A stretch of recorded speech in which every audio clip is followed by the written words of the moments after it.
रायगड जिल्हा परिषद आणि खालापूर पंचायत समितीच्या निवडणुकीत भारतीय जनता पक्षाने जोरदार मुसंडी मारली आहे.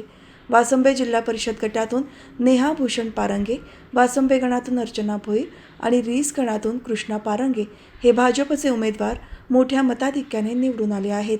या विजयाचे औचित्य साधून भाजपचे ज्येष्ठ नेते कृष्णाशेठ ठाकूर यांनी सर्व विजयी उमेदवारांचे फुलांचा वर्षाव करून त्यांचे अभिनंदन केले.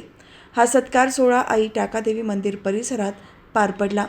यावेळी आपल्या लाडक्या लेकीच्या नेहा पारंगे यांच्या विजयाने कृष्णाशेठ ठाकूर भावूक झाले होते.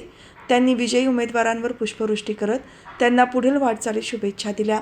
आपल्या वडिलांच्या उपस्थितीने आणि त्यांनी दिलेल्या आशीर्वादाने भारावून गेलेल्या नेहा पारंगे यांनी वडिलांचा आशीर्वाद हीच माझी सर्वात मोठी ऊर्जा असून त्यांच्या मार्गदर्शनाखाली समाजसेवेचे हे व्रत मी अखंडपणे सुरू ठेवेन असा विश्वास व्यक्त केला. या प्रसंगी भाजपचे पदाधिकारी, कार्यकर्ते आणि ग्रामस्थ मोठ्या संख्येने उपस्थित होते.